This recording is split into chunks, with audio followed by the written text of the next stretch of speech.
नमस्कार, आप सभी का स्वागत है हमारे खास कार्यक्रम सेहत संवाद में। मैं हूं आपके साथ अंजलि आनंद। हमारे इस खास कार्यक्रम का मकसद है आप सभी को कैसे स्वस्थ रहना है इसके बारे में जानकारी देना। देखिए, कई बार ऐसा होता है कि हमें अवेयरनेस नहीं रहता, कई ऐसी बीमारियां होती हैं जिसके बारे में हमें सही से जानकारी नहीं होती है। तो हमारा मकसद यही है कि आपको स्वस्थ रहने की हम जानकारी भी देंगे, साथ ही ये भी बताएंगे कि आप कैसे उस पर प्रिकॉशन ले सकते हैं। आज जिस बीमारी पर हम लोग चर्चा करेंगे वो है कैंसर।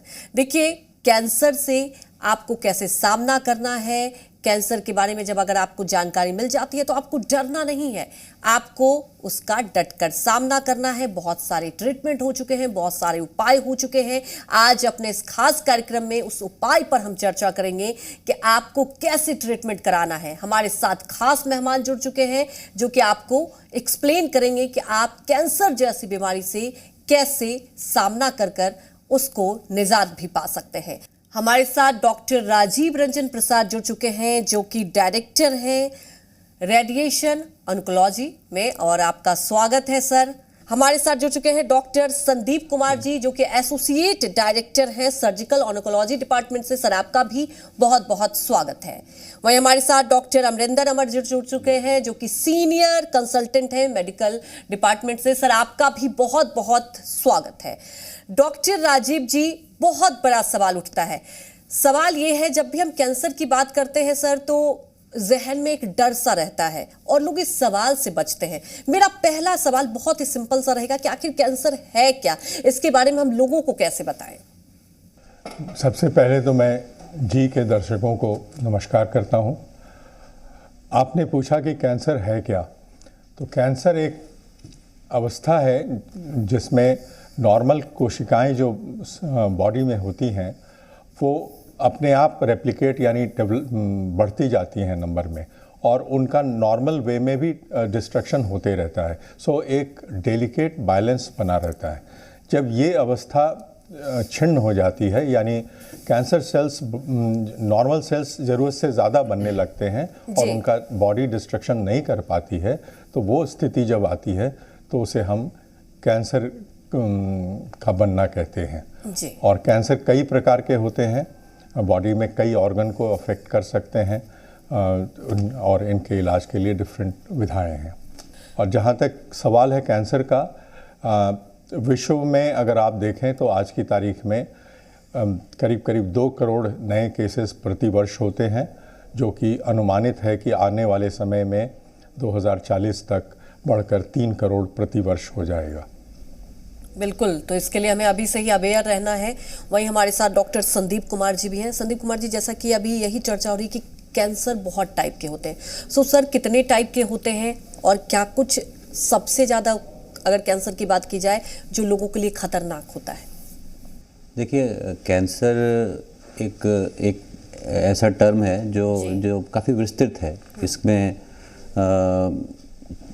शरीर में जितने तरह की कोशिकाएं हैं उनमें से कहीं से भी विकसित हो सकता है। और कैंसर का मतलब ये है कि जो कोशिकाएं सामान्य तौर पर एक संचालित तरीके से बढ़ती हैं उन वो अनियमित तरीके से बढ़ने लगे या अनकंट्रोल्ड हो जाए, तो ये किसी भी ऊतक या शरीर के कोशिकाओं में ऐसा हो सकता है। अब ये किन कोशिकाओं पे है उसी के हिसाब से इनका नामकरण किया गया है। जैसे कि अगर ये एपिथेलियल लाइनिंग यानी जो शरीर के चमड़े के ऊपर का हो या हमारे खाने या सांस की नली के अंदरूनी भाग से हो तो इसे कार्सिनोमा, उनके अगर वहाँ के ट्यूमर से हो तो कार्सिनोमा के नाम से जाना जाता है। अगर ये हमारे जो संरचना है, बॉडी की संरचना जैसे कनेक्टिव टिश्यू कहते हैं, उनमें अगर ये डेवलप कर जाए तो उसे सार्कोमा कहते हैं। जैसे कार्टिलेज या बोन का ट्यूमर्स या मसल से जो ट्यूमर वो सार्कोमा के अंदर आते हैं जी। एक और तीसरा इनका वो है जैसे जो ब्लड जहाँ सेल्स बन रहे हैं, जैसे जिसको हड्डी की का जो अंदरूनी हिस्सा या बोन मैरो कहते हैं, अगर वहाँ पे कुछ सेल्स अगर वहाँ पे अफेक्टेड हों तो ब्लड कैंसर का जनन हो सकता है। या कुछ प्रतिरोधी क्षमता वाले सेल्स होते हैं जैसे प्लाज्मा सेल्स कहते हैं, उनमें अगर ये कैंसर हो तो उसे क्या कहते हैं, माइलोमा के नाम से इसे जाना जाता है। इसी प्रकार से अगर ये दूसरे जैसे ब्रेन या स्पाइनल कॉर्ड के ट्यूमर्स भी हो सकते हैं। जी जी। तो जिन कोशिका से ये विकसित होते हैं उसी तरह से उनका नामकरण किया गया। बिल्कुल, जैसा कि अभी बताया सर ने कि कैसे कैसे अलग अलग कोशिकाओं से होता है और उस तरह से उसका नामांकन भी होता है। खैर, एक बहुत महत्वपूर्ण बात हो जाती है डॉक्टर अमरिंदर अमर जी की, इसके केयर की हम बात करें, इसके क्योर की बात करें, तो वो किस किस तरह के, अगर पैलिएटिव केयर की बात कर ली जाए तो सर वो क्या होता है? मैं चाहूँगी कि आप हमारे दर्शकों को एक्सप्लेन करें। जहाँ तक पैलिएटिव केयर की बात है तो उससे पहले एक हम लोग बात करेंगे कि कैंसर को जब हम लोग देखते हैं तो जी। ट्रीटमेंट के पर्पस से जो उपचार का जो उद्देश्य है वो क्या होता है।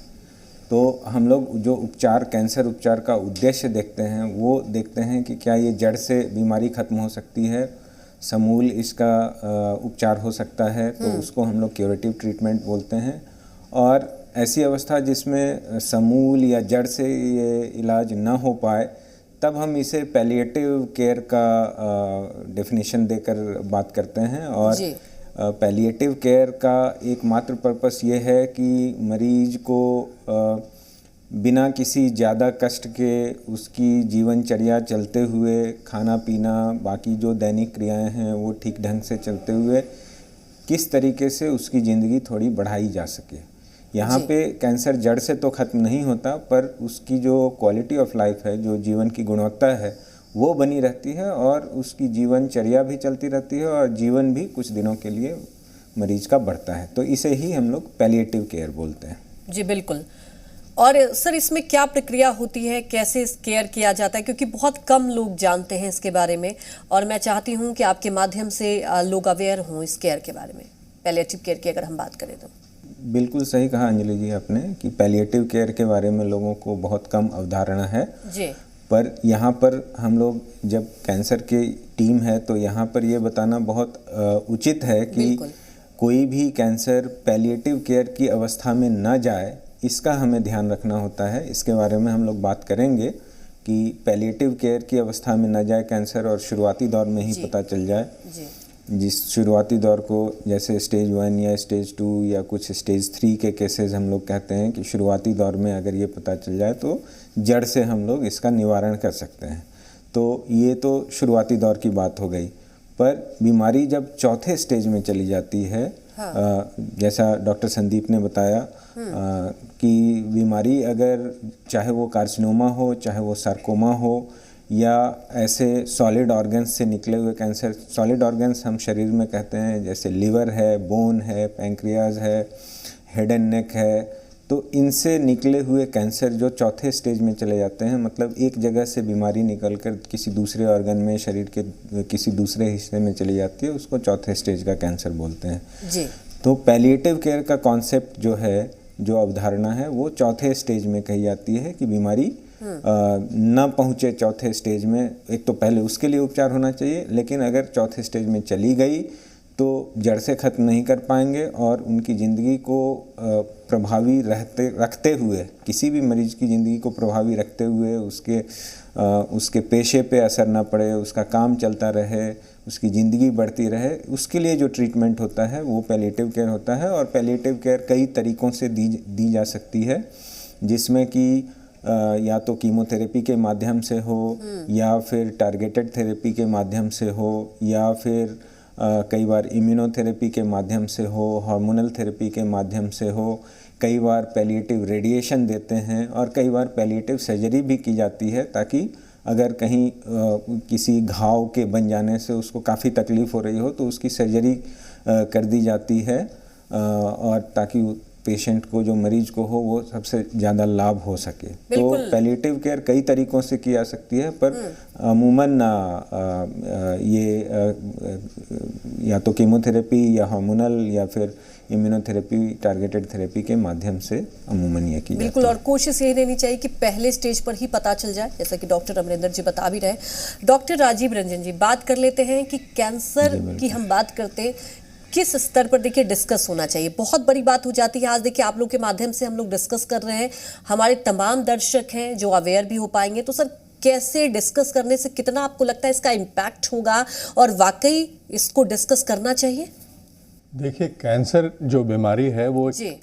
अन्य बीमारी की तरह ही है और मेरे ख्याल से इसको भी उसी रूप में लेना चाहिए। ठीक है, इसका इलाज थोड़ा जटिल है अन्य बीमारियों के कंपैरिजन में, लेकिन इसको भी उसी रूप में लेना चाहिए। और जब भी कभी कैंसर के मरीज आते हैं तो हम लोग उनसे उनके परिवारजन से और उनसे ये डिस्कस करते हैं कि इसका आउटकम क्या होगा, ट्रीटमेंट क्या होना चाहिए, और जितनी जानकारी देनी चाहिए वो निर्भर करता है कि पेशेंट के अटेंडेंट और पेशेंट कितना जानना चाहते हैं।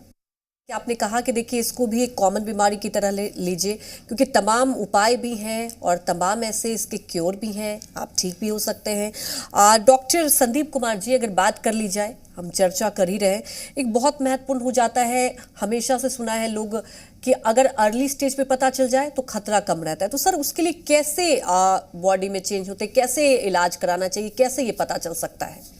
अभी आपका पिछला प्रश्न था, मैं इसमें ये ऐड करना चाहूँगा कि कैंसर को लेकर जो स्टिग्मा है सोसाइटी में, हमारे मतलब समाज में, कि उसको लोग छुपाते हैं, यही प्रमुख कारण है कि हम लोग कैंसर के रोगियों का समुचित इलाज नहीं कर पा रहे हैं, क्योंकि वो एडवांस स्टेज पे हमारे पास आ रहे हैं। तो यह बातचीत करना तो बहुत ज़रूरत है इस चीज़ की। तो जब तक जागरूकता नहीं होगी लोगों में इस चीज़ को लेकर के, लोग इसके लिए अवेयर नहीं हुए कि भाई कैंसर या कोई गांठ है हमारे शरीर में जो उनको पता है, जो उसको छिपाते नहीं है, तो अर्ली स्टेज पे हमारे पास आएंगे। जब वो अर्ली स्टेज पे आएंगे तो हमारे पास ऑप्शंस बहुत हैं। तो अर्ली स्टेज पे डायग्नोसिस करने के लिए इम्पॉर्टेंट है, पहले सबसे जो ज़रूरत है कि एज अ डॉक्टर या कोई भी हेल्थ केयर वर्कर हो, सब हम लोग इसको समाज में के सभी वर्गों के सामने इसको लेकर जाएं और इस चीज़ को प्रचारित करें कि मीडिया की भी ज़रूरत है या गवर्नमेंटल ऑर्गेनाइजेशन जो भी हैं उनको भी ये ज़रूरत है कि हम हर व्यक्ति के पास इस चीज़ को लेकर जाएं कि कोई भी गांठ हो या किसी तरह कोई लक्षण है जो कैंसर से वो क्या है, किस तरह के लक्षण हैं, उनको बताना होगा। और वो जब हमारे पास उनको यह प्रेरित करना होगा कि जितना जल्दी वो हमारे पास आएँ वो सबसे अच्छा है, क्योंकि अर्ली स्टेज पे जब भी कोई पेशेंट आता है हमारे पास तो उसका जो इलाज का ऑप्शंस हमारे पास बहुत सारे हैं। दूसरा, उसकी इलाज भी जटिल नहीं होती। अगर कोई एडवांस स्टेज पे ट्यूमर का कैंसर का पेशेंट आता है तो उसको कैंसर की कई तरह की विधियां उसमें इलाज में लग जाती हैं, जैसे कि आप सर्जरी की ज़रूरत हो सकती है, उसको कीमो की भी ज़रूरत हो सकती है, रेडिएशन की को भी देना पड़ सकता है। तो इसका प्रभाव पेशेंट पे बहुत ज़्यादा पड़ता है, क्योंकि एक तो खर्च बढ़ जाता है, दूसरा उसको बियर करना या उस चीज़ को से गुजरना उस जटिल प्रक्रिया से होकर के पेशेंट के लिए बहुत ही वो कष्टकारी होता है। तो अगर कोई पेशेंट अर्ली स्टेज पे आता है तो हम लोग उसको अगर सर्जरी से या रेडिएशन या कीमोथेरेपी जो भी है उसको समय रहते दे सकते हैं, तो रिजल्ट्स भी अच्छे हैं और पेशेंट के लिए भी अच्छा है कि आप उसका खर्च कम होता है, उसका जीवन में कष्ट भी कम होता है। तो ये बहुत ज़रूरी है ये अर्ली स्टेज पे। इसके लिए एक बड़ा इंपॉर्टेंट मसला है जिसको मैं तो कहता हूँ स्क्रीनिंग, यानी कि जो लोग जिनमें ये सिम्टम्स नहीं भी हैं लेकिन एक खास एज पे हो चुके हैं, अपने मिडिल एज क्रॉस कर चुके हैं, खास करके महिलाएं हैं जिनको ब्रेस्ट ट्यूमर हमारे बहुत कॉमन है, उनको स्क्रीनिंग का ऑप्शन देना ज़रूरी है। या इससे क्या होता है कि जिन लोगों में सिम्टम्स नहीं भी आए हैं उनको भी हम वहाँ पे भी अर्ली स्टेज पे कैंसर्स को डिटेक्ट कर सकते हैं। बिल्कुल। तो बहुत इंपॉर्टेंट है कि हम लोग अर्ली स्टेज में ही कैंसर को डिटेक्ट करें, उनको इलाज और बहुत बड़ी बात कही डॉक्टर संदीप जी आपने कि बात करनी चाहिए। क्या होता है कि लोग थोड़ा डरते हैं कि क्या होगा, देखिए उसका सामना तो करना ही है। डॉक्टर संदीप जी ये बात जानना चाहिए, जैसे कि आपने गांठ की बात करी, तो क्या शरीर में कोई भी बहुत लंबे वक्त से गांठ है तो तुरंत ट्रीटमेंट कराना चाहिए, तुरंत डॉक्टर से कंसल्ट करना चाहिए? मैं गांठ के बारे में कहूँगा कि कोई भी गांठ कि उसके बढ़ने का एक तरीका होता है। पहले तो ये हो सकता है कि जो गांठ जिसमें दर्द है, मैं एक सामान्य तौर पे कह रहा हूँ कि दर्द वाले गांठ ज़्यादातर इन्फेक्शन से रिलेटेड होते हैं। अच्छा। जो गांठ पेनलेस है और यानी कि शुरुआत में, खासकर शुरुआती दौर में पेनलेस है और दर्द रहित है और वो तेज़ी से बढ़ रहा हो, वहाँ पे हमें जल्दी उस पर ज़्यादा शक की ज़रूरत है उस तरह के गांठों को, और उस तरह को जल्दी प्रेजेंट करना ज़्यादा ज़रूरी है। दूसरा, अल्सर हो या कोई छाला है मुंह में या कोई कोई ब्रेस्ट में ही गांठ है और दर्द नहीं है जिसमें, उस तरह के गांठ और जो तेज़ी से बढ़ रहे हों वो ज़्यादा सस्पिशियस हैं कि वो कैंसर हो सकते हैं। इसलिए क्योंकि वही कारण जहाँ दर्द होता है तो जल्दी उस पर लोग उसको जल्दी नोटिस करते हैं। हाँ। इस तरह के गांठ जो पेलने से वो ज़्यादा अननोटिस रह जाते हैं, लोग उसको छुपा भी लेते हैं। हमारे यहाँ एक गांव में या जो गरीबी है, जिस तरह से लोग काफ़ी चीज़ों को नहीं बताते हैं, उसको नज़रअंदाज करते हैं। तो इस तरह के गांठ या छाले जो तेज़ी से बढ़ रहे हों, शुरू में पेनलेस हो यानी दर्द नहीं हो, और जैसे जैसे बढ़ते हैं वो सडनली आसपास के नर्व्स या जो तंत्रिकाएं हैं उनको जब इन्वॉल्व करते हैं तो उसमें दर्द आता है। तो ये इस तरह के गांठों को जल्दी आना चाहिए हमारे पास। बिल्कुल। तो देखिए, मैं आप लोगों से यही कहूँगी कि अगर कोई बॉडी में गांठ है तो आप तुरंत अवेयर हो जाइए, और ख़ास तौर पर अगर उसमें पेन नहीं हो रहा है, ये बड़ी बात है, तो आप जल्द से जल्द डॉक्टर से कंसल्ट कीजिए। और तेज़ी से बढ़ रहा हो। जी डॉक्टर राजीव रंजन जी, सबसे बड़ी बात हो जाती है कैंसर की बात करते हैं। हमने स्टेज की भी बात करी, और जैसा कि बताया गया कि देखिए बहुत सारे टाइप के कैंसर होते हैं। सर, कॉमन कैंसर की बात करें जो आम लोगों में ज़्यादा से ज़्यादा पाया जाता है, और लगातार ये चर्चा हम लोग इसीलिए कर रहे हैं कि लोग अवेयर हों, क्योंकि खास तौर पर देखिए ग्रामीण इलाकों में क्या होता है सर कि लोगों को पता नहीं होता, कई बार गांठ भी होती है, कई बार और समस्या होती है, उन्हें पता नहीं चलता और वो लास्ट स्टेज पे पहुंच जाता है। तो कॉमन कैंसर क्या होता है सर? देखिए, जो कॉमन कैंसर्स हैं वो breast cancer, lung cancer, cancer of colon, हमारे यहाँ हेड नेक कैंसर्स काफ़ी कॉमन हैं। तो ये कैंसर ऑफ प्रोस्टेट, ये सारा कॉमन कैंसर्स हैं। कैंसर का कोई, जैसे डॉक्टर संदीप ने बताया, कैंसर का कोई अपना लक्षण नहीं होता, वो आम बीमारी की तरह ही प्रेजेंट करता है। जैसे एग्जाम्पल, उदाहरण के तौर पे हम लें लंग कैंसर, ये कॉफ किसी भी कारण से हो सकता है, लेकिन अगर यही कॉफ आपको परसिस्ट कर रहा है कई दिनों तक, तो कैंसर की जांच होनी चाहिए। सिमिलरली ब्रेस्ट में गांठ अक्सर नॉन कैंसरस होते हैं, लेकिन अगर वो परसिस्ट कर रहा है तो उसकी प्रॉपर जांच होनी चाहिए। तो संदेश ये है कि कोई भी लक्षण अगर थोड़े समय तक परसिस्ट कर रहा है तो उसमें प्रॉपर जांच होनी चाहिए, और उसकी जानकारी के बाद उसकी एक्चुअल डायग्नोसिस होनी चाहिए। बच्चों की बात कर लेते हैं, तो क्या कैंसर बच्चों पर भी इफेक्ट पड़ता है, बच्चों में भी पाया जाता है? क्योंकि जैसा कि हम लोग इसकी चर्चा कर रहे हैं कि लोग अवेयर नहीं होते, तो बच्चों के लिए किस तरह से अवेयर रहना चाहिए इस मामले को लेकर? ये बहुत अच्छा प्रश्न है। बच्चों में कैंसर की कोई सीमा, उम्र सीमा नहीं होती। ये नवजात शिशु से लेके बड़े बूढ़ों तक में हो सकता है। अगर आप आंकड़ों को देखें तो बच्चों में करीब 4 लाख कैंसर्स प्रतिवर्ष पूरे विश्व में होते हैं। नए कैंसर्स की मैं बात कर रहा हूँ। बच्चों में जो कैंसर कॉमन है वो ब्लड का कैंसर, जिसे ल्यूकीमिया हम कहते हैं, हिंदी में ल्यूकीमिया कहते हैं, और ब्रेन ट्यूमर्स, ये सारे बोन के कैंसर्स, ये सारे बहुत कॉमन कैंसर्स हैं बच्चों में। जो अच्छी बात है, बच्चों में अगर कैंसर ट्रीट किया जाता है तो रिज़ल्ट बहुत ही अच्छा आता है, और एडल्ट के कंपैरिजन में बच्चों का रिज़ल्ट बहुत ही अच्छा है। अगर अच्छे से अगर high and middle high income country में हम देखें तो क्योर रेट जो है 90% से ऊपर की है। हमारे लो एंड मिडिल इनकम में चूँकि उतनी सुविधाएं नहीं हैं तो थोड़ा कम है, लेकिन बच्चों में कैंसर होता है और इसे तो बिल्कुल इलाज कराना चाहिए क्योंकि इस रिजल्ट्स बहुत अच्छे हैं। जी बिल्कुल, सबसे बड़ी बात यही है कि देखिए आपको अवेयर होना है, और सबसे पहले कुछ भी ऐसे आप बदलाव देखते हैं तो आप डॉक्टर से कंसल्ट कीजिए। डॉक्टर अमरिंदर जी, अगर बात कर ली जाए, हम बात करते हैं कीमोथेरेपी की। कीमोथेरेपी सुनते ही लोगों के मन में एक डर सा हो जाता है, तो सर क्या होता है कीमोथेरेपी? और टारगेटेड थेरेपी की भी आप बात कर रहे थे, तो सर क्या उसमें अंतर है, कैसे जरूरत पड़ती है, किस स्टेज पे जरूरत पड़ती है? ये कीमोथेरेपी एक आम तौर की ही थेरेपी है, जैसे हम लोग अन्य दवाइयाँ देते हैं वैसे ही कीमोथेरेपी होती है, पर ज़्यादातर समय ये नसों से दी जाती है, इंट्रावीनस होती है। कुछ एक केसेज में सबक्यूटेनियस, कुछ एक केसेज में इंट्रामस्कुलर मांस में भी दी जाती है, पर ज़्यादातर समय ये नसों में दी जाती है। कीमोथेरेपी की जहाँ तक आपने बात की कि इसके नाम से लोग डरते हैं, तो ये बात ज़रूर है कि इसके साइड इफ़ेक्ट्स हैं, क्योंकि कीमोथेरेपी जब दवा दी जाती है तो ये शरीर के हर सेल पे, हर कोशिका पे काम करती है, और इसमें ख़ास तौर पे जो तेज़ी से बढ़ती हुई कोशिकाएं हैं उन पे ये थोड़ा ज़्यादा इफ़ेक्ट पड़ता है। तो इसके कारण से कई बार उल्टियाँ, डायरिया, बालों का चला जाना, कभी स्किन का काला हो जाना, ये सारी चीज़ें होती हैं। पर आजकल के समय में जितनी दवाइयाँ उपलब्ध हैं इनके साइड इफ़ेक्ट से रोकने के लिए, इन दवाइयों ने साइड इफ़ेक्ट्स को काफ़ी कम कर दिया है, काफ़ी कम। और हम लोग अब नॉर्मल तौर पे, साधारण तौर पे किसी मरीज़ को ऐसा नहीं पाते कि उनको कीमोथेरेपी चलते समय ही उल्टी होनी शुरू हो गई या घर जाकर ऐसी उल्टी हुई कि उन्हें दोबारा अस्पताल आना पड़ा। अब आजकल ये चीज़ें नहीं होती। तो सबसे ज़्यादा डर तो उल्टी से ही होता है। बाल जाने की जहाँ तक बात है, महिलाओं में खास करके ये होता है कि ब्रेस्ट कैंसर के ट्रीटमेंट में बाल चले जाएंगे। पर यहाँ ये भी बताना बहुत आवश्यक है कि जब आपका ट्रीटमेंट फिनिश हो जाए, उसके 2 महीने, 1.5 से 2 महीने के बाद बाल आने शुरू हो जाते हैं और वापस नॉर्मल गति से, नॉर्मल तरीके के जैसे उनके पहले थे वैसे ही बाल आ जाते हैं। जी बिल्कुल। ये चीज़ें हैं।